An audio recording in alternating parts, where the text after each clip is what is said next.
Hello, everyone. I'm Gorilla Monsoon. And I'm your host, Bobby the Brain Heenan. Oh, why don't you be serious? You're not the host, Brain. Well, I should be. Chris DiFrancesco is the host. Chris DiFrancesco? Yes, that's correct. I didn't stutter. Didn't he get whacked in an episode of The Sopranos? Oh, give me a break. He hosts a podcast, Brain. Who the hell doesn't? Well, his is about wrestling. Who the hell's isn't?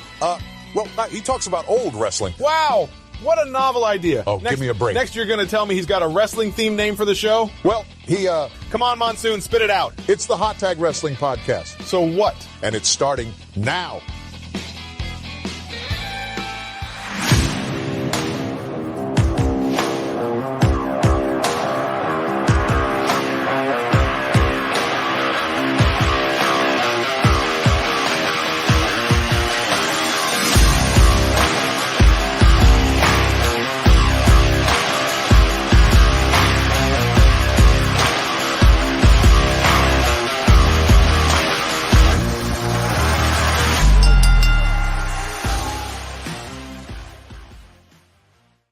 All right, what's going on, everybody? Welcome to the Hot Tag Wrestling Show here on the RTB Philly Sports Network, presented by SeatGeek. As always, I'm your host, Chris DiFrancesco. George Rogers is in the house.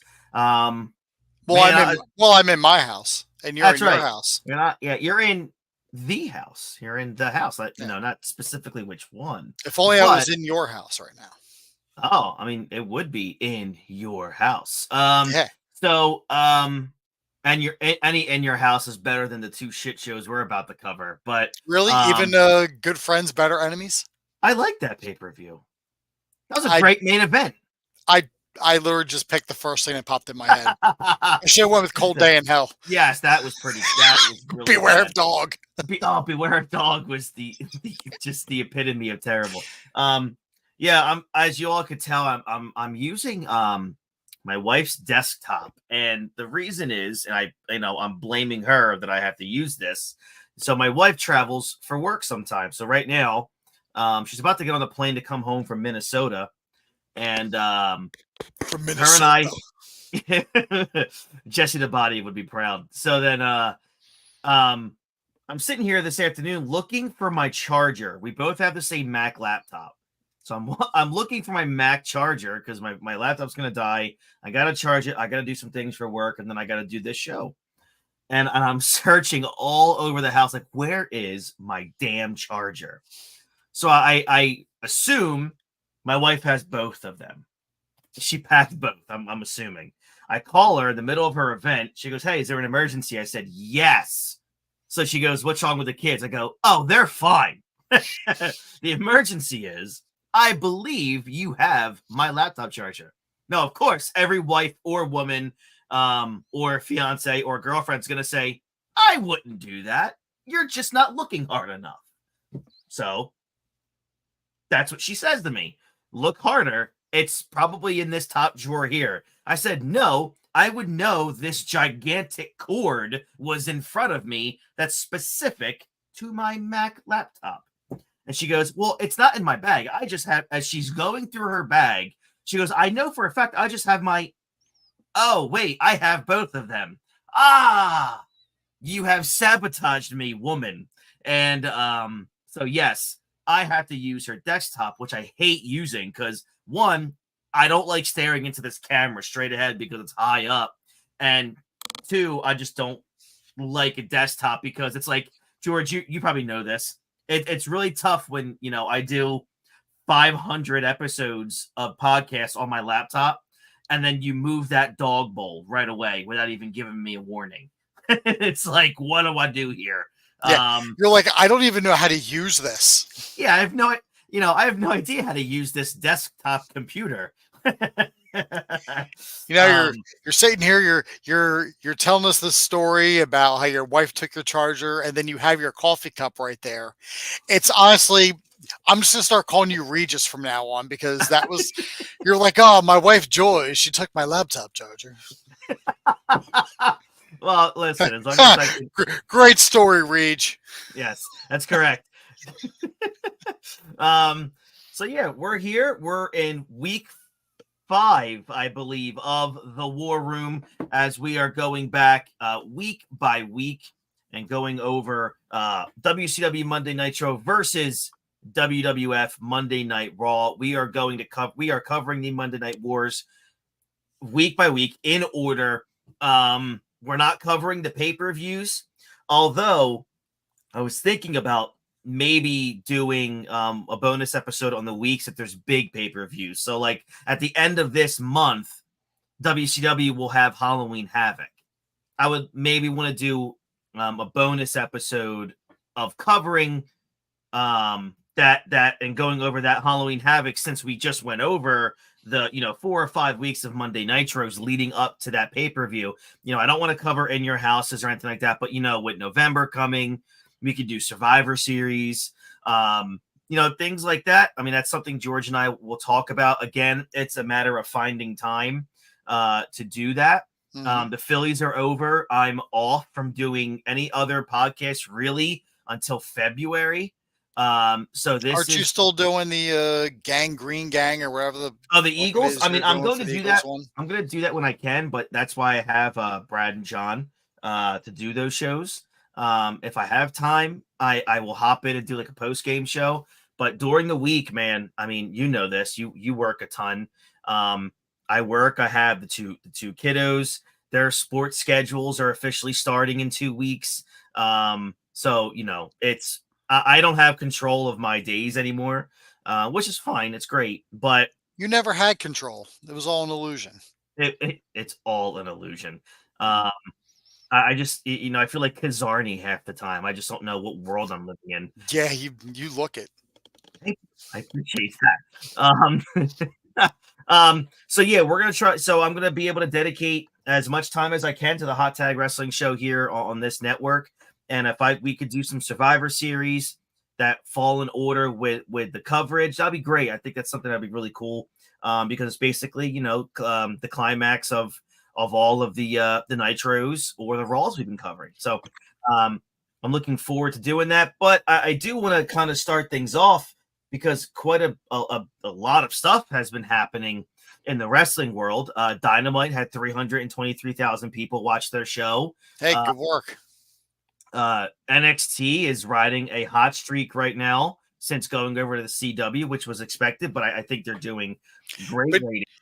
But even before they went to CW, the ratings were kind of slowly climbing up, and the shows have been easier to watch. Like it looks as though Sean's kind of gotten into a rhythm with the booking.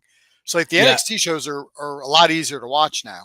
For sure. I mean, not that they weren't to begin with, but there's compelling storylines to kind of keep you wanting to watch in. So, yeah, no, I agree. And so, but a lot has happened lately. The AEW does have a new television or a new streaming rights deal with Warner Brothers, because Warner Brothers has all this extra money to spend. Like that's like making a deal with, I don't fucking know, Edsel. For like, hey, you guys can make our cars from now. It's like, and I don't want to like talk shit on Warner Brothers. I mean, I like Warner Brothers for the most part, but Max is a fucking nightmare to navigate. It's so terrible. It is by far the worst of them all. I thought Peacock was bad, and then I found Max, and I was like, this is rough. But it didn't used to be that way. When they stopped being HBO Max and they became like just Max, that's when it became a bitch to use. Because at least with Peacock, I can break things down by genre if I want to watch. If I want to watch an action movie, I go to movies, and then I just go to genre, and it's easier to find what I'm looking for. Right. With Max, it's just like, oh, well, here's some recommendations off of maybe the genre that you're looking at. It's like, oh, okay. But even with their streaming deal at Max, you still have to pay for the pay-per-views. Which is hilarious to me. I mean, it's a discounted price, but it just shows how Warner Brothers is not just sitting on money. They need some sort of income one way or another. And if someone's going to pay them, if they're going to get $15 a month for a pay-per-view, then I guess that's better than the negative money that Joker 2 is bringing them right now. Literally, my next sentence, it's funny, this is why we do this show together. I was going to say, whatever WB is paying whatever they're paying AEW this year, they're going to lose that and more with the Joker too. So they might want to rethink that deal. You know what's funny is like with all the shit that we've been talking about the current landscape with like with DC films, and you have this versatile hatred for James Gunn, which is unparalleled. Like you make Thank me you. look like your Thank you. hatred for James Gunn makes me look like an AEW supporter. That's right. James Gunn, you are trash. So, But here's the funny thing. Maybe Todd Phillips should have listened to what James Gunn would have had to say in terms of input on Joker 2. Because maybe. there's no way that whatever's bouncing around in James Gunn's head is worse than what I'm hearing about this movie. I mean, it's hilarious because as if Warner Brothers doesn't do their research, which is shocking to me. They should have realized that sequels and Todd Phillips do not go hand in hand. I know you and Dean hate it, but I think I mean many people like myself do consider The Hangover as the greatest comedy of all time. Hangover 2 was like as polar opposite of Hangover the original. Oh, And so I might like Hangover 2 then? Because I hate that fucking first movie. But no, you won't like Hangover 2. It's really poor. And it's just like Todd Phillips has this way of you should just not let that man do a sequel. Or apparently you shouldn't let Joaquin Phoenix have any input in his character whatsoever. You mean Joaquin? Oh, I like calling him Joaquin Phoenix. Why don't you go back to calling him Leaf? That's what his name is on his birth certificate. No, Leaf as in the things that are on trees. I mean, like that's Cassidy. Yeah. I mean, it shouldn't be surprising because his brother is named River. He's dead, right? Yeah, he died in like 93. That's right. That was some vices that he had, correct? Yeah, outside the Viper Lounge in LA. Viper Lounge. That sounds like a real place to be. Like the early 90s. Whatever that hot spot nightclub was in LA where all the young actors like Johnny Depp and Winona Ryder used to go hang out, and Adam Duras from Counting Crows was a fucking bartender because he couldn't deal with fame. All right. So real quick, George. I know Dean somewhere probably getting ready for this question I'm going to ask you. Overall, what is your thoughts on the deal with AEW? I mean, it's not this. I don't think it's this big monumental deal as it's been made out. Like the way it was hyped up through all the fanboys and through Tony himself. Like, oh, this is gonna be a great. Like, it's gonna rival that of the Netflix deal that WWE got, which not even fucking close. Doesn't even sniff it. No. But whatever is good for them, if it's good for them, it's good for them. Right. I mean, particularly. I mean, I'm still not gonna watch their shit, even if it's on Max streaming. I mean, I have Xfinity. I can turn on TNT and TBS whenever I want. I still don't. But I guess whatever helps get more eyes to their product. Plus, at this point, it'll have them all stop bitching about the ratings. But the ratings look because people are watching on Max. Yeah. All well and good. Just still 25 people in the fucking audience. So defend that one. But if it's going to help the business, if it's going to help the business, then it'll help the business. If it helps them thrive, then good for them. I still think Tony doesn't know what the fuck he's doing. Yeah. Clearly. He's the downfall of it all. And it's filtering over to the Jaguars, which makes me laugh even more. Yeah, because he's the head of football operations for the Jacksonville Jaguars. They finally got a win. Yeah. Barely. Look, what's good for the goose, good for the gander. You know what I mean? In this sports entertainment world, I look at it as, look, it's got to be considered a positive thing because, TNA is not getting deals. I would like if TNA would get a deal. Yeah, I would like to get them onto a real channel at this point. Yeah, it's the NWA's doesn't have a deal. Well, they did. Well, they did, right? They did. Then someone was bumping rails on fucking on camera, and they were like, done. So I guess it's good. I still don't know It's not going to make more people show up to their live events. It's not going to make people show up more to live television. It's just not. I think it's very clear too. Tony Khan, I read it earlier today when I was doing my setup for this show. He was asked multiple different times about Ring of Honor, and he just evaded that question. Yeah. I wonder if ROH is like out. It's just out. They're just out to do nothing. I mean, like it almost feels like he bought ROH out of spite. Oh yeah, for sure. Like he bought it so the WWE couldn't get their hands on it. Right. Now, I mean, what are they going to do with Ring of Honor anyway? They're busy running their world conglomerate. They have no need for Ring of Honor. If anything, they would just have the video library from Ring of Honor. Because they have people, like CM Punk and Seth Rollins, who got their start in Ring of Honor. And there's a litany of things you could show from their time in Ring of Honor. Right. But it feels like it's like he has it and then just has people on it, and you can't watch it anywhere. You just go off of what you may or may not hear. Oh, well, Ring of Honor was great this week. It's like, oh, what'd you watch on?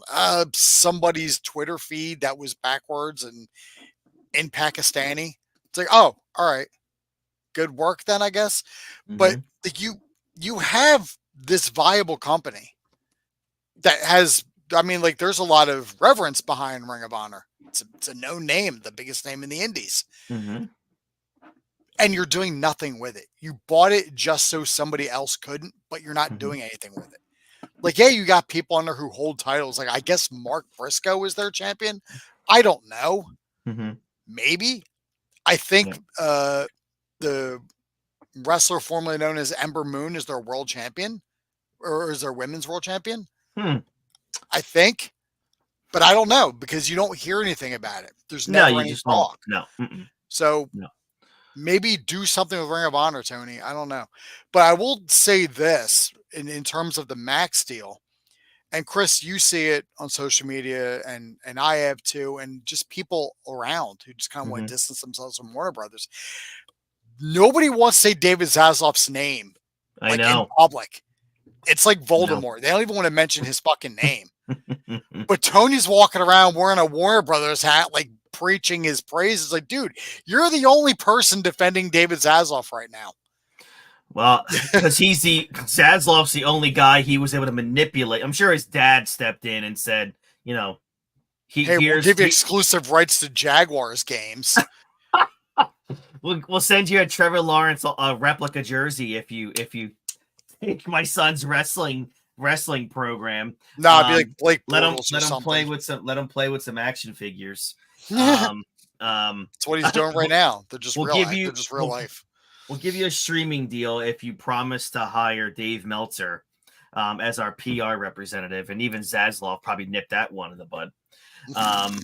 So they should have Meltzer given reviews for Jaguars games. They can use all the help they can get right now. Oh yeah, they can use all the locker room lies. But they can get. Well, they lost 35-3, but they won in the key demo. They lost 35-3, but Trevor Lawrence was seen blading after a low hit, so they were able to get the 18-34 demo to enjoy the blood. Well, I'll get the real score from Dave Meltzer. Well, right. Touchdowns didn't actually count. It was an all field goal game. So, they had Jacksonville was able to bring in Bret the Hitman Hart to the coin toss, and they found a significant spike from Bahrain watching their NFL team. Speaking of Bill Goldberg and Bret Hart, well, speaking of Bret Hart, let me shift over to Bill Goldberg for a second because Bad Blood was this weekend as well. We just had Bad Blood down in Atlanta, and we had a lot of stars from eventual stars that we're going to see doing this, doing the War Room here weekly. Scott Steiner was in the crowd. Arn and Tully were in the crowd. Tully, by the way, looks great for a guy who's Steiner does not. Scott Steiner, he doesn't, but he's still got freaks in every zip code, so he's he's doing pretty good.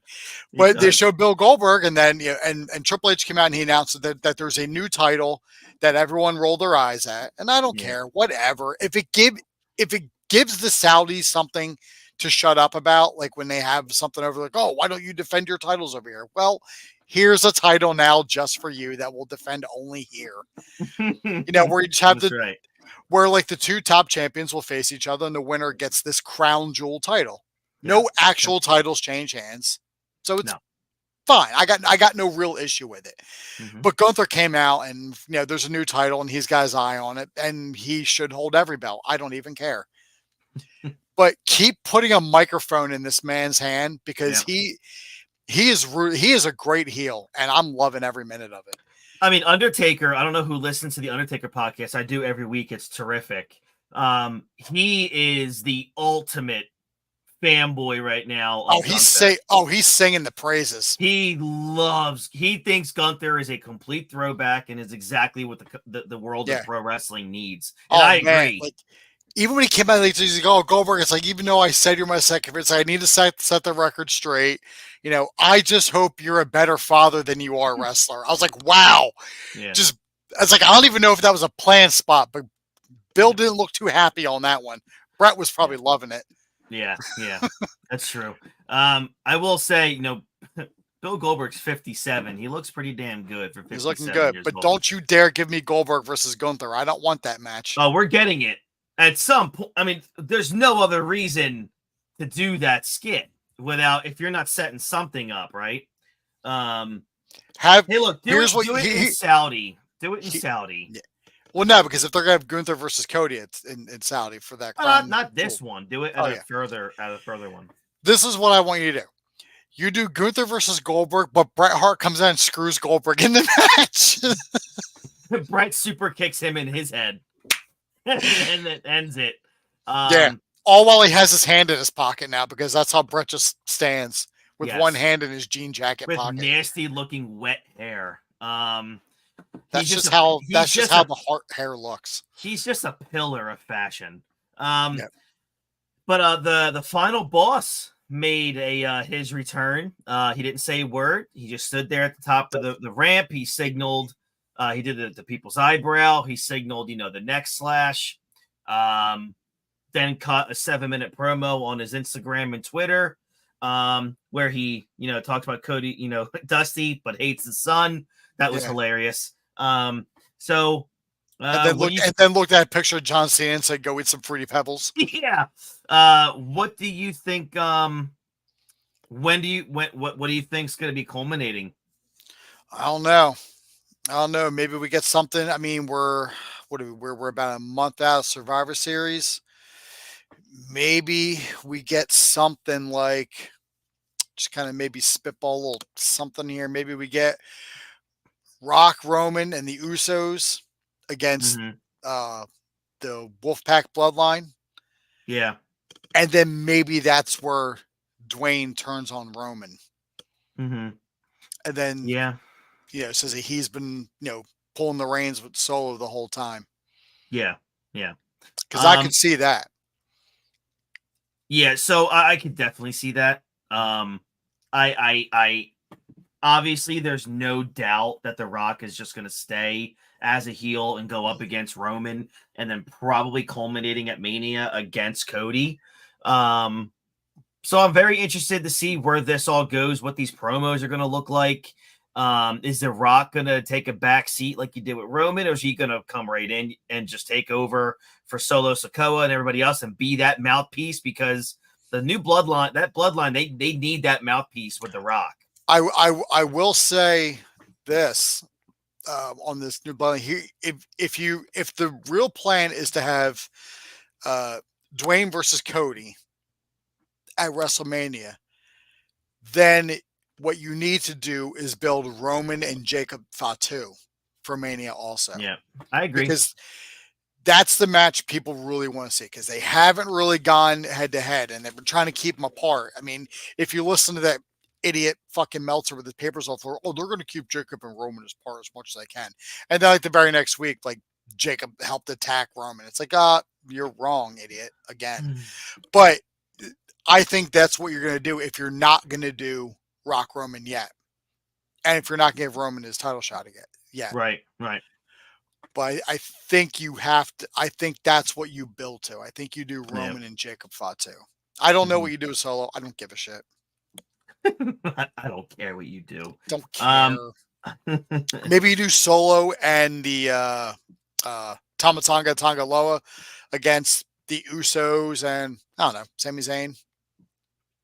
Hikaluo. I don't know. Like apparently they've signed every other Samoan under the sun from the Anoa'i family. Are you? I guess. Am I disappointed I'm not in the Anoa'i family? Extremely. No. Aren't we all? So 7% Samoan apparently. 6. So apparently that's not enough. Damn it! To get a phone call. I would be okay if I never saw Sami Zayn again. Where are you on Sami? I just feel like he just doesn't fit in this whole thing. What's your? I mean, he doesn't. In what whole thing? In just WWE in general, or and like they seem to be featuring him a lot lately. The crowd's behind Sami a lot, though. I know. You're right. I mean, yes, like he's generic and shit, but I'll tell you one thing: the dude cuts a promo. He cuts a hell of a promo, and he's extremely reliable, safe, and will give you a good match in the ring. You're right. I mean, I don't mind him, kind of feuding with Gunther because that was a nice little build up. I know, like he won their match this past week, but as to be expected. But I don't really mind it. I think Sami's a good guy, and he's at the top of the card, and crowds behind him. And this is a guy who probably didn't think he would get over as anything other than El Generico. Yeah, you're right. All right, so with a lot coming up in WWE, we spent 27 minutes on that. So let's get. And we didn't even talk about the Hell in a Cell match, which was beautiful. I still haven't seen it. Dude, I gotta watch it. You're cheating yourself. I know. I want to see. Do you? If you can maybe tell me how did Drew get cut open the hard way? God, it could have been anything. It might have been the toolbox shot to the fucking head. Oh, okay. All right. Just because because Punk was outside the ring and like Drew was trying to get him from outside, like through the ropes or over the ropes, and Punk just swung his hands up with the toolbox, hit him in the head. So that might have done it. Jesus. Okay. But it was brutal to the point where I'm like, this feels like a Ruthless Aggression era Hell in a Cell match. Like It felt, in terms of brutality, it felt like Triple H HBK. I'm not saying it's on that line's match quality, but the brutality spoke for itself. We have someone here checking in saying it was the toolbox, which is good. So from what I understand, I'm gonna watch that tonight. That Hell in a Cell when we're done recording here. From what I gather, is it was probably the most logical and realistic Hell in a Cell match that we've seen in years. Mm-hmm. I'm so grateful for that because if you're gonna and it's stupid to even bring it up, but for 15 years we've been saying, man, if you're gonna have a Hell in a Cell, you have to have the ability to have blood because you have to be able to represent the war that is a Hell in a Cell match. So the fact that Triple H is, and obviously once they go to Netflix, all bets are off. They can do whatever the hell they want, really. But I'm really happy to see that Triple H, of course, understands. I mean, he's the king of Hell in a Cell. He understands what it means from a storyline perspective, how a Hell in a Cell match should be. And I was so thrilled to see the outcome of what that Hell in a Cell was, because it's not meant to be a wrestling match. Yeah. It's meant to be the end, as they said I remember JR calling it the end with the Triple H Shawn Michaels one, fittingly at Bad Blood in 2004. It was, and I remember the words JR said. He goes, this was a match that was designed to be the end. And what he means is the end of a rivalry, the end of a build. This is the blow off. Because you can't go anywhere but down after a Hell in a Cell match. So it was so right for this rivalry to end in a brutal Hell in a Cell. And this feud followed like your natural progression of how it's supposed to look. You know, you had your singles match, you get the win. Then you have like your next, like your stipulation match, whether it's a cage match, no holds barred street fight. Well, they had the strap match. Yep. Like an actual like touch the ring post strap match, which was kind of refreshing because I haven't seen that in a long time. You know, we always bitch about cage matches that you can pin inside the ring. It's like, no, the goal was always escape the ring. Right. I mean, it's so far beyond it now. It just kind of is like a passing thing, but it was good to see that. So obviously the next step had to be a Hell in a Cell. Exactly. And I just want to remind all the IWC little pissant whiners about complaining how the story was so long and drawn out. I just want to remind all of you nitwits that you were preconditioned for almost 20 years from Vince McMahon that storylines or any stories, one, don't exist, or two, they last 2 weeks, and then you're on to something completely different. What we've seen out of the Bloodline, which is one of the greatest storylines in the history of wrestling, go on for 3 years now. If it's done correctly, done with care, this is what pro wrestling is. It is storytelling. All right. It's not UFC. It's not boxing. It's not where you just get in there and you for real beat the shit out of someone. This is storytelling. It is a male soap opera. This is what you do to invest in characters. You have to invest in a story. Okay. When you watch a movie, when you watch the Avengers or when you watch the MCU, it starts somewhere. And you have to build it and build and you have to invest yourself, engulf and suspend your disbelief and become invested and involved with stories, characters. That's wrestling, idiots. So it's the same thing when watching a show. It's the exact same thing. When you're watching Loki, or like right now, like I'm watching Agatha, you have to start somewhere and you follow the progression to get to the end. That's how it is. Right. And this is the kind of the thing that I always fight with people when they talk about how great the Attitude Era was. Yes, the Attitude Era was great for what it was at that time. Right. But take away the Corporation, Austin, and the Ministry of Darkness. Mm-hmm. Name me one storyline. I mean, Austin Rock. Corporation and Austin. Oh, okay. Undertaker, Kane. Okay. That's but you had to, but you had to kind of think about it. What about the only other one I would think of would be Triple H and Mick Foley. Yeah. But you're telling, but again, me saying this is like 2 or 3, like that's it, and like that's really all it was. So, but then when you we defend the Ruth and we would defend the Ruthless Aggression Era like, to the teeth. But there were so many storylines woven through Ruthless Aggression Era. Oh yeah, that made it easier to watch. Like, Attitude Era, we had blood every week. We had the Rock calling people gay, and we had Austin drinking beer every week and flipping people off, and Trish stripping down her bra and panties. It's all well and good. But when you go back and you watch those old episodes are all now, we're going to be getting to them. Yeah. They are rough watches. They are. But they're always talking about whatever the main thing is going on. So it's like, oh, we got a random, jobber match going on right now, or we got Val Venus versus Goldust.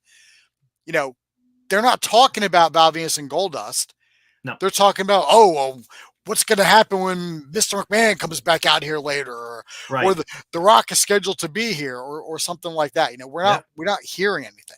There's no storylines. It was just matches, and then they were talking about the big storyline, which is where we're at now with the War Room, and this is why these episodes are so hard to get through. Because thank God for a long time they were 1 hour. Because they are too preoccupied with one thing that they're not focusing on what's in the ring. I agree. So let's get to it. That was a fun conversation, George. I really appreciate that. You're welcome. All right, so let's start off with Monday Nitro, October 9th, 1995.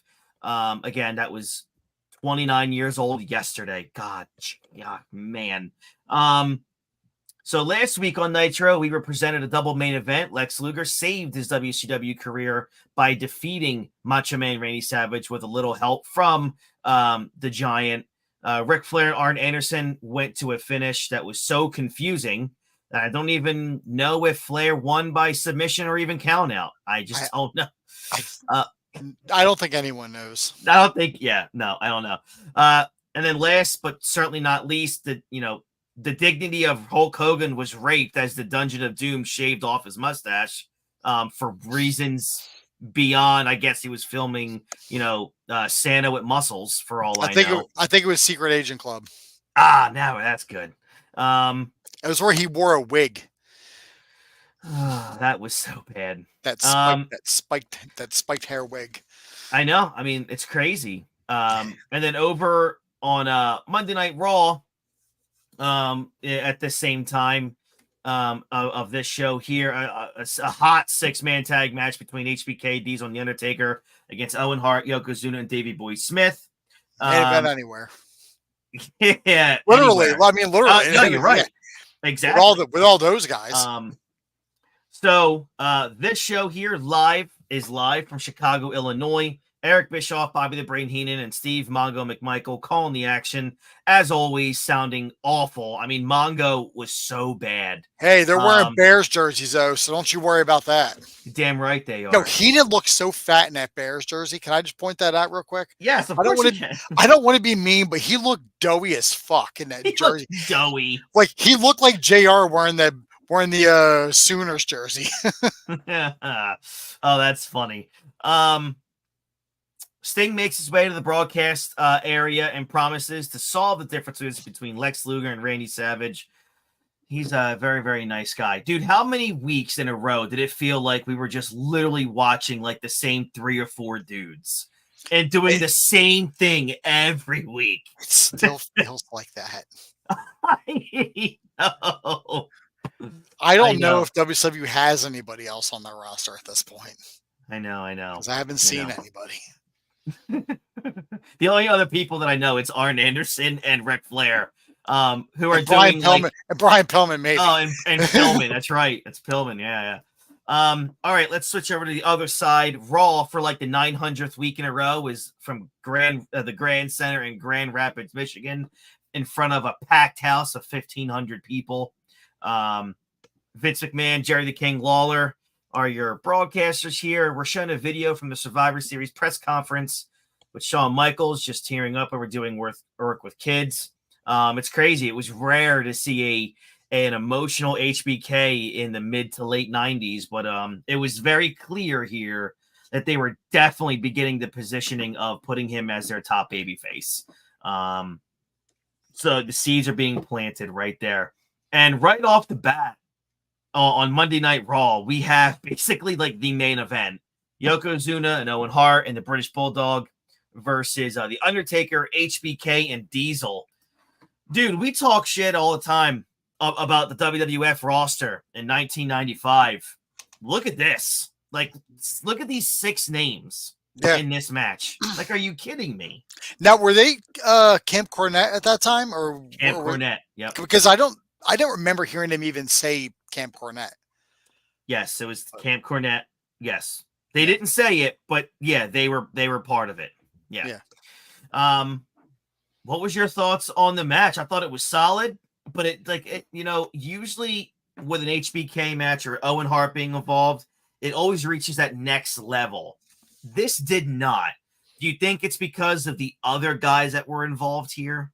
Hard to reach that next level when Yokozuna is one of the guys in the ring. And I don't mean to be disrespectful, but this is 1990. This isn't 1993 Yokozuna. This is 1995 Yokozuna. There's an extra 100 pounds on him here. Yeah. So there's only so much you can do. I mean, you got Diesel and Taker in the ring. So there's a lot of moving parts in this match. So you you really can't give them that time to showcase because then it's taken away from everybody else. For sure. I agree. This match went just about 12 minutes. I thought, obviously, no doubt about it, that the sequences with Owen and HBK were really good. I felt like the crowd just didn't really care as the match went on. But I do feel like the chaos real quick. It did. The match was designed, I think, to get heel heat and to get the challengers a pin on the champion, which, that's what I really thought this was for. Speaking of the champ, between the opening package on Shawn and the fact that Diesel dominated the match with Vince putting over, his resilience, the transition from Diesel to Shawn as top babyface is going to be happening sooner rather than later. I just felt like, the post-match annihilation by the heels was really good and actually kind of shocking for WWE TV at the time, dude. Like the way it happened, because it rarely happened that you would see an absolute, bludgeoning of baby faces like that. And, you could probably say this was probably influenced by, at the time, one of the creative guys being one of the bookers was Bill Watts. And that was definitely, had to be heavily influenced by Bill Watts, don't you think? Yeah, I mean, and towards the end of this match, it was just like, Mabel came out because he was feuding with Undertaker. He's preparing to be the third man. Fucking Dean Douglas came out. I'm sitting looking. I'm like, I'm watching the entire Raw roster right now, just on my screen. the whole roster. The only thing that was missing was Razor and Kid, but that was it. And Smoking Guns. Oh my god, that's so funny. Where were the Smoking Guns when you need them? All right, so let's go over to WCW. Their opening match. This is a barn burner, baby. WCW United States Championship, Sting versus The Shark, which is John Tenta, for those of you who don't know. Or Earthquake, if you don't know who John Tenta is. That's right. Golga, if you only watched WWE from 1998 to 1999. And also, I don't know if you caught this, but I'm sure maybe I know you. Maybe you did catch this because I think you're like me when you look for this kind of stupid shit. Did you hear when they announced the Shark, they introduced him from 20,000 Leagues Beneath the Sea and the Great Barrier Reef? Yeah. Now that is creative writing. Now I need to go. Now I need to go back and listen because I definitely thought they said he was from Tsunami. Oh, okay. Maybe. Oh, I'm sorry. Because before he was from there, and then this was the one. So the previous week they introduced him from 20,000 Leagues Beneath the Sea, and then this week he's just from Tsunami, which is weird because I don't know how you just come from a tidal wave. Because he just fell on land. Because it's not a place that's like saying, "Hey, from Hurricane Milton." Like, what? Oh, I guess he just from Hurricane Milton. Here's Avalanche. Yeah. Here from an avalanche. Here's Typhoon. From the F5 from Twister. Here's Alex Wright. From F5. Here's Disco Inferno. Welcome everybody to Monday Nitro. From F5, here's Brock Lesnar. That makes sense. That makes sense. Make it make sense. Oh, that's so funny. Whatever. The funny thing was, like, even before his match, like, Sting comes out and he's like flapping his gums at the broadcast booth. And then what? Did he just go back into like the gorilla position? Yep. And then have his entrance? Dude, it happened to Macho Man all the time. Macho would come out with Mean Gene, cut a promo, and then he'd probably go back around and they'd play his entrance and he'd come back out. I'm thinking, what in the blue hell was this? Like, he's already at the broadcast booth. Just walk the extra 5 steps to the ramp, Sting, and just walk in. Like, it's... Dude, it's so... Gotta play his music, pal. Yeah, that generic guitar riff needed to be heard by dozens of people in the audience. So Shark attacks Sting before he gets in the ring. A shark attack, if you will. I get it. Jaws. You want to be creative with the Shark? Have him build from Amity Island. That's perfect. That works. It does. not Look, and 20,000 leagues under the sea, Yeah. the Great Barrier Reef. And you're on the Turner Network, so just From come up with Bahrain. something good. From Bahrain. You're on the company. You're on the company that owns Turner Classic Movies. Jaws is one of the classic movies. Of all time. Exactly. You hate it because you don't like fun. Oh no, I but- hate it because I get pee-pee pants from fear. Yeah, because you can't swim. It's not even the shark; it's the water you're afraid of. You're like, oh man, that looks salty and cold. Water? Ugh. Get me it's some not- Purell. Yeah, and then some semen afterwards. Sting comes he plants Sting with a power slam and comes up the ropes with an elbow and a leg drop. Shark misses a charge in the corner, and then Sting comes out of nowhere with a stinger splash, a second stinger splash, and a flying body press to get the win at 118. I mean, it's probably the best match that these two have had against each other, but nonetheless, man, I guess this was just a way to, to start off the show hot. They probably knew how the WWF was starting their show, so they're like, you know what? Let's just get Sting out there. But they could have picked a better opponent.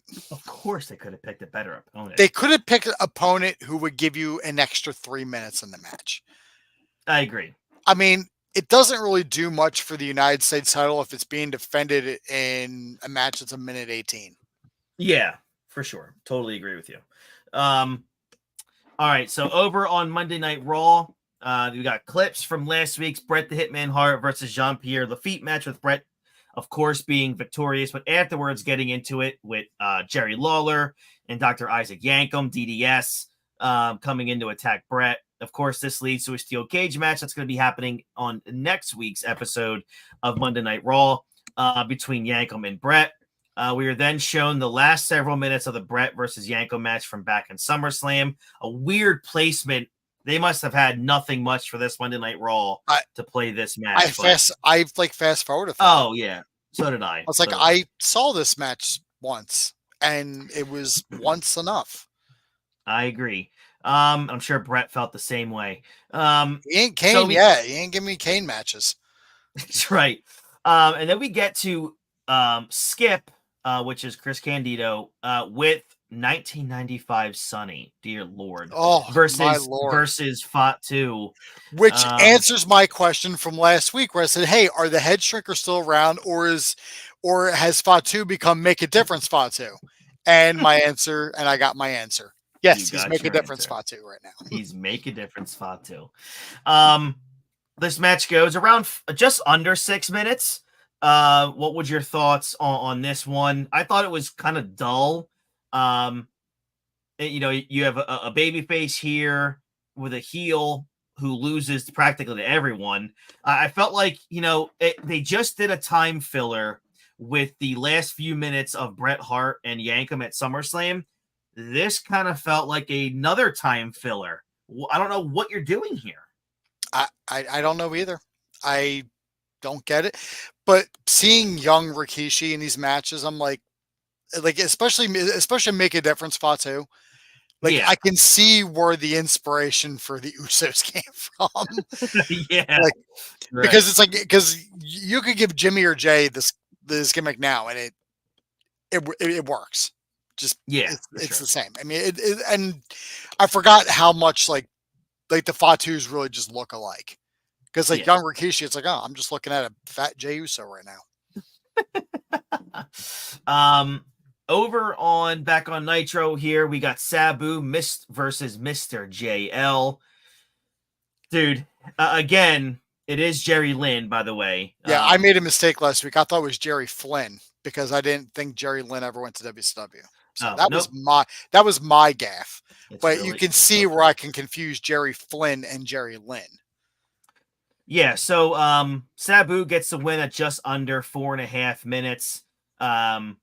He crotches Lynn along the turnbuckle.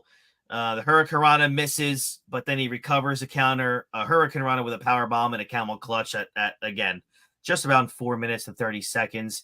I think that final spot was blown, which is not shocking with an idiot like Sabu, but this was a complete spot fest, and I hated it. I mean, I hate Sabu. So anything that resembles Sabu or ECW, I hate. And I just felt like for WCW, who has legitimately incredible cruiserweights, this was a complete waste of time. But both of these guys will have much better matches and bigger success in ECW. Correct. Yeah. I mean, down. I know you don't like ECW or anything even remotely close to resembling ECW, Chris, but Jerry Lynn and Rob Van Dam have had legitimate 5-star bangers. Yeah. I bet they have. I mean, Jerry Lynn is incredible. Yeah. So it doesn't surprise me at all. Plus, that cradle pod driver he used to, oh my God. Oh, I've seen that. That is a beauty. That was a thing of beauty. Oh, yeah, absolutely.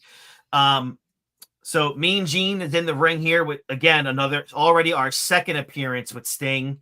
This is the third time we're seeing Sting today. If you count the announce booth, the match, and now here. Third time. I was like, I don't know if I text you or not, but I was like, I'm 20 minutes into this Nitro, and this is the third time I've seen Sting. Yep. So we're in the ring with Sting and Lex Luger. Luger is not dressed to wrestle at all. Not that matters. Sting calls out Randy Savage, and he's going to try and be a peacemaker here. Savage wants to know why Sting has avoided the wrath of the giant. Sting is pretty right. Savage seems pretty paranoid and insecure. Sting has a proposal for Halloween Havoc. If Savage can beat Kamala, if Luger can beat Ming, then they should face each other again to settle things. Savage, of course, is all for it. Luger is a little bit reprehensive. Sting calls him out and is tired of being a babysitter and guilts Luger into accepting the challenge. How WCW didn't do Hulk Hogan and Randy Savage versus Sting and Luger in the months following this is mind-boggling to me. It was all right there for them to do. And I just, Mega Powers versus Mega Roids, it would have made complete sense to me. But whatever. This is WCW, and I'm sure if Hogan didn't want to do it, he just didn't want to do it. My problem with this, I'm looking at it, I'm like, why do I keep seeing Savage versus Lex Luger? Why is this non-stop still continuing? Both of these guys are baby faces. Yeah. What's the fucking point? I don't know, man. And then both of these guys are going to pull double duty at the pay-per-view because they're not losing. Of course. You don't need to have seen the pay-per-view to know that Kamala is not going to get a win over fucking Macho Man. I know. I don't even know why he was even in WCW at this point anyway.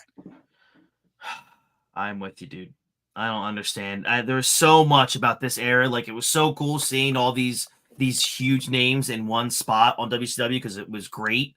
But my God, week to week, the storylines, nothing made sense. The only thing I can think of is that a lot of these guys that came in were all people that Hogan said, oh, you should sign this guy, you should sign this guy, you should sign this guy. So like, if you want, like, watching WCW at this point in time, it felt like I was watching the golden era. I mean, it makes sense with who's involved. With like, now I'm seeing like weekly, we're seeing like Kamala in with the fucking Dungeon of Doom, and then like the Zodiac, who was Beefcake, Shark, who was Earthquake, the Nasty Boys, Hogan, Luger, Macho Man. All I'm seeing is fucking the golden era wrestling, the people I saw 10 years prior or like 5 years prior. Yeah, man. It was, I mean, it makes sense. I mean, we have like 4 promos a night. We have long promos all the time on Nitro that don't make any sense. We have Luger coming into the ring, smiling, then leaving the ring in a Ric Flair promo. Like, it's just what I have no idea. There's no plans ever. Yeah. All right, let's go back over to WWE here. Where we at here? Oh yeah, Doc Hendricks is pacing in front of the locker room, but obviously can't hear the announcers. We go to break and come back to learn that the audio problems are taken care of. But first, they show a replay of the aftermath from the 6-man tag match. Doc tells us it's not a good time to interview all of the participants of the babyface crew, which is Shawn, Diesel, and Taker, since they are not feeling well. They're sick. Doc then says if they want him to go in, he will, but then will be cut away to Jim Ross. We see Ross go into the locker room as Bulldog, wearing a baseball hat. He's just nonstop flexing and posing while Cornette gloats and rants over how Bulldog defeated Diesel in front of everyone, all 1,500 people, and how he will do the same thing at In Your House. Bulldog then tells us how he has been denied countless title shots for so many years and even beat Bret Hart for the Intercontinental title at Wembley Stadium. Bulldog says that he is hungry. He's a dog. Needs a bone to chew on. He's a dog. And will do so by beating Diesel at In Your House. I feel like I'm also doing a Braun Breaker promo here as well. Mabel then comes up to call Bulldog his homie. That's always good. And how they both accomplished the impossible, beating Undertaker. Bulldog beat Diesel. Mabel also crushed Undertaker's face. And then Mabel then promises to bury Undertaker under a mountain of snow. That'd be great if we could have the Shark in this era right here. Again, lots of heel heat here used to build up a pay-per-view. Look, I don't think it was the worst promo. I mean, it was, better than the Sting, Macho, and Luger one. What was your thoughts on this build up here? I couldn't follow it. There's just so much going on. I know. It's mainly because I couldn't stop staring at Bulldog, who's just sitting there like flipping his hat around and flexing. Mabel coming in and calling him his homie. I'm like, this Bulldog thinks he has a pass now to say something? Because I feel like he probably does. Right. But, like, as I'm sitting there watching Bulldog just sitting there like flexing the whole time, I'm thinking to myself, is Dean the new British Bulldog? Because how many times have we been on like a Zoom meeting with him or like we're recording and he just sits there flexing? It is really odd. I think he is British Bulldog. You're right. Hopefully he has a better heart. Well, with all the cheese he eats, I think he's fine. All the cheese. Oh my God, it's so funny. All right, a replay of Dean Douglas beating on Shawn after the six man is shown. Back to the host as they talk about the WWF interim general president Gorilla Monsoon's edict of Lawler being placed in a cage above the cage if he interferes in the cage match. Say that 5 times. Lawler then flips out over the threat of being caged up. Then we got a video package hyping the Bret Yankum cage match narrated by Todd Pettengill. That's the end of Monday Night Raw. Dude, this was a shit show. And I feel like they did everything backwards. Completely backwards. The whole show was like done in reverse. It really was. Of all the Raws that we've covered up to this point, this is by far the worst. Oh, this is bad. Yeah. What were your thoughts on this Monday Night Raw before we head over to Nitro and close that out? After the opening match, there was nothing else to watch. Nothing. Nope. So it's like you're telling me that the main event of this show that has Shawn Michaels, Undertaker, Yokozuna, Diesel, Owen Hart, the main event is Fatu versus Skip. I can't even, man. I just can't. I can only hope that they at least gave a good dark match after all to send the fans home happy. You would really hope so, right? I hope that like the dark match was like Bret Hart versus Shawn Michaels. That would be great. Just a bad show. We'll grade them at the end here. Let's get back over to Nitro. We have a promo of a Riot who's coming soon to WCW, the one and only Chris Benoit. You guessed it. Next to line. Yep. Yep. Then here's the highlight of our show every week. Disco Inferno is out here dancing. He's a disco dancing fool. And then that clown Road Warrior Hawk has to interrupt all the fun. As he comes out versus the Big Boss Man or Big Bubba Rogers. This is our first appearance of Hulk on WCW Nitro, and he's interrupting Disco. How dare he?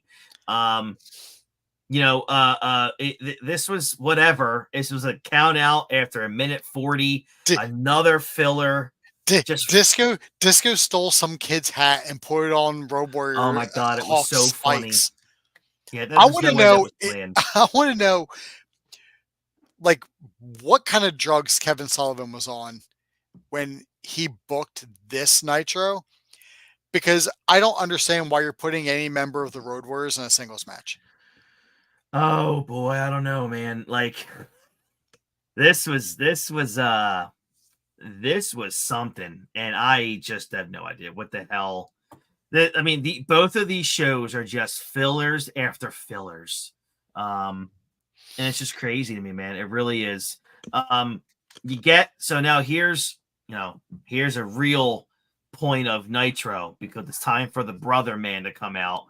So Mean Gene Okerlund brings out WCW World Heavyweight Champion Hulk Hogan without a mustache, without the red and yellow. He's dressed in all black. Boy, is he foreshadowing. Obviously, and he doesn't even know it. He doesn't even know it. That's right. He's getting booed out of the building. I mean, although I bet if you ask him now, hey, when you were wearing all black when you shaved your mustache, were you hinting towards your return to the NWO? He'll be like, yeah, it was all planned from the start. He'd say that now. Oh, of course he'd say that. Of course. Oh, good, another lie. My journal is filled, Hulkster.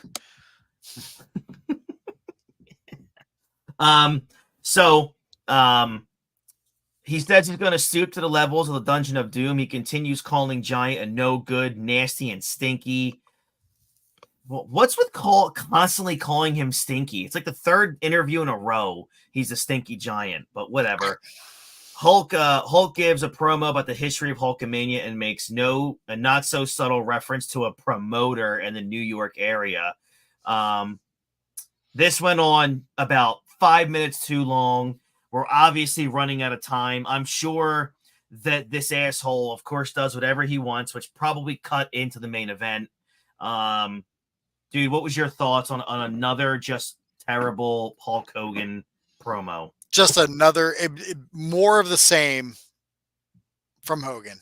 It was no different than any other promo that he cut. But Chris, you cut out the best part of this. Oh, what'd I do? And that's when the Giant fucking rolled in on his monster truck with the fucking Zodiac hanging off the back of it. Oh yeah, that was like my favorite part of like the history of Nitro is like, seeing they won't, Zodiac. And they won't let him in because there's a restraining order. And Hogan's like, oh well, I'll just go out to him. It's like, yeah, guess. Dude, and Hogan starts hitting the thing, and it's like the Giant's just like staring at him, like, what are you doing? And then he drives off. Oh, it was so funny and so poorly done. Yeah. And one of those guys was, starring in movies. Starring. I say, well, because the Giant was in Jingle All the Way at this point, so, or he will be, because he will be, right? Yeah, he's coming up on it. We get to the main event now. Steel cage match. Ric Flair versus Arn Anderson. Every week they either love each other, they hate each other, they're wrestling each other, they're not wrestling each other. But this week they're wrestling each other. And they only get 4 minutes and 22 seconds. What a giant waste of absolute time.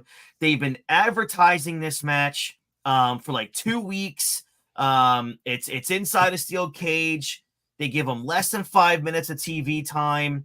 You got post-match, Ric Flair hijacks the Eric Bischoff's headset, challenges Arn and Pillman to a match next week with or without a partner of his own. What the hell was this, George? Dude, I don't have any words. You told me you had a lot of opinions on this show. Yeah, and now I fucking forgot them all because they're all so negative. But it was a steel cage match, which I get it. And hey, you know what though? I will give this match one high point. Flair actually hit a move off the top rope and didn't get tossed off. That's right. I for one was shocked. No, then he goes for the figure four and Arn hits him in the head with it's like, oh, he's got the taped hand, because how ruthless a taped hand is. Yeah. And knocks Flair out and wins the match. But then literally 2 minutes later, Flair is up and running up the aisle and breaking Bischoff's headset to scream into it. It's like, well, good sell job on that. But like, but they're talking, it's like, oh, like, I can't believe Arn would stoop down and like and have a loaded fist. Like, they're in a fucking cage, man. Oh, you're right. You're gonna be pissy because he had a weapon. Get the fuck out of here. Yeah, it was just really, really bad. I mean, whatever. They talk about after the match, they're promoting next week's Nitro, Diamond Dallas Page versus Johnny B. Bad for the TV title, the debut of Chris Benoit against Eddie Guerrero, Hacksaw Jim Duggan versus Ming, and in the main event, Ric Flair, maybe a partner, versus Arn Anderson and Flying Brian Pillman.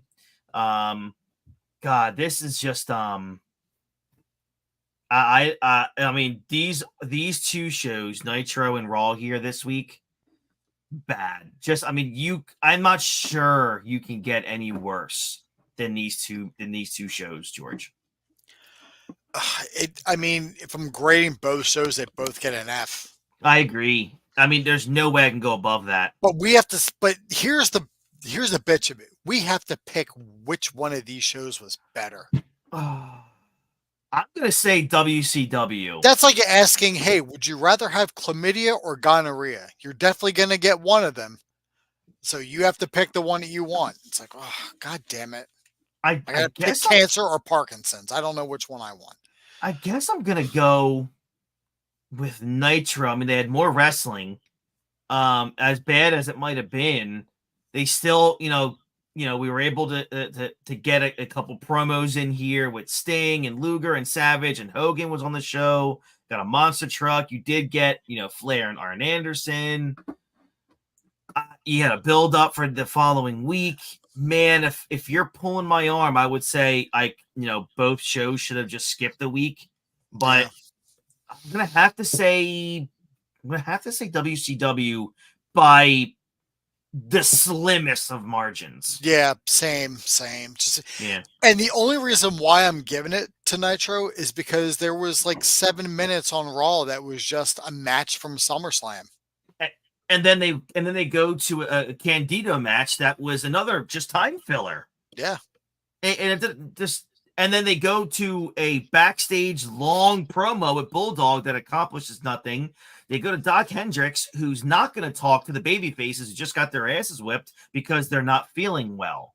Like, it's just all this time just thrown into a box and just set on fire.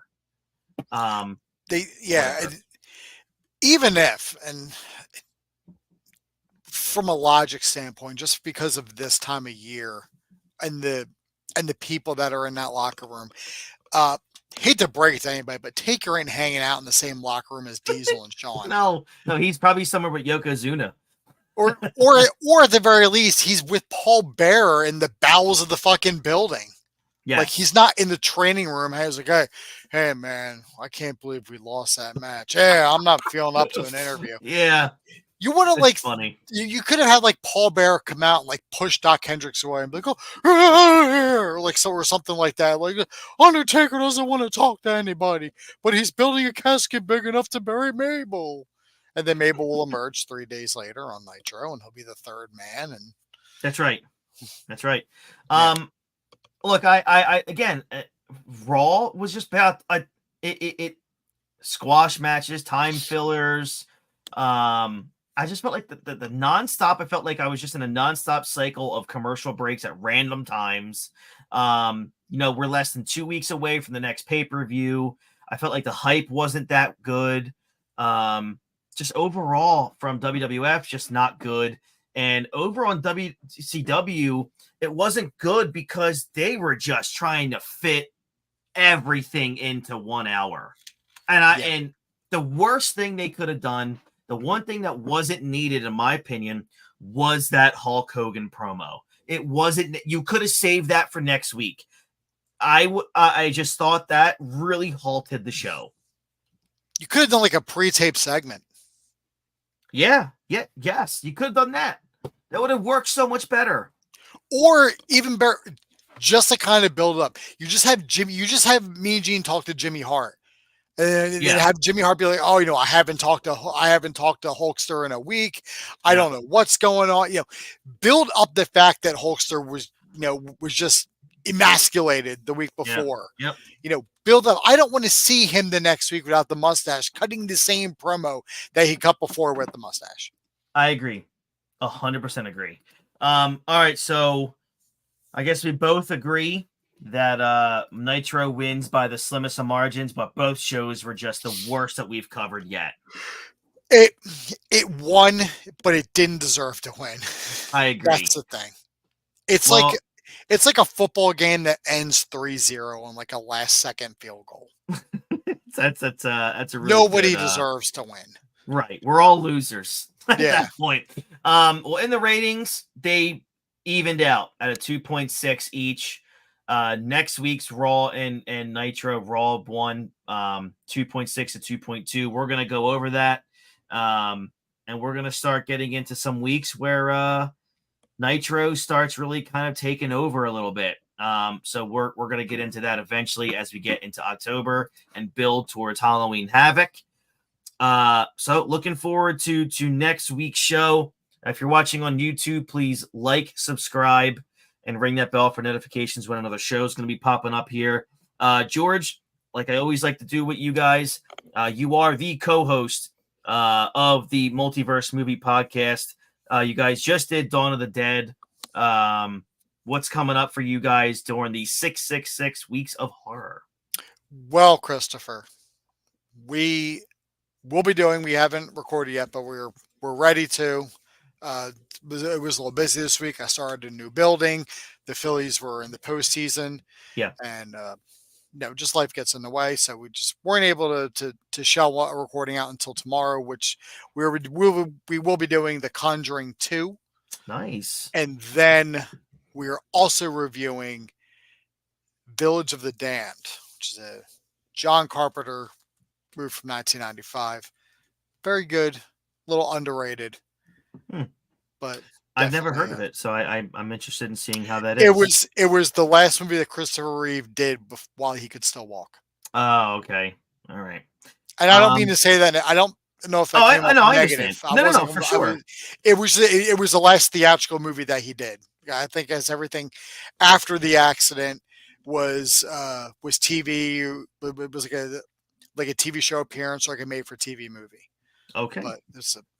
But yeah, that's what we got coming up. But we got some bangers coming up throughout the rest of the month. We got we just had Arachnophobia to it. We had to swap it with 13 Ghosts because I own it, but it's out in the garage, and where my DVDs are right now, they're not easily accessible. I can't get to them, so it's just and it's not streaming, which is weird because it's a great horror movie, and we're in October. But I digress. That's another bitch fest I've done 100 times about. Yes. About the various streaming. It's very valid, issues. But yeah, you're right. Yeah. And then we got Scream 2 coming up. We got Friday the 13th Part 3. We got Wes Craven's New Nightmare coming up, and we have Halloween 6. So we got some good ones coming up. I say good ones, and then I mentioned fucking Halloween 6. So it's all right. So this has been the Hot Tag Wrestling Show, the War Room, Week 5, which was the Monday Night Wars for October 9th of 1995. Looking forward to next week. We should be here normal time next Monday. If anything changes, obviously I will let you all know. But we should be here. God willing, we'll be ready to roll. So for George Rogers, I'm Chris Francesco. Thank you guys so very much. We'll catch you guys down the road. Have a great rest of your week and weekend. Take care. Be safe. And bye-bye.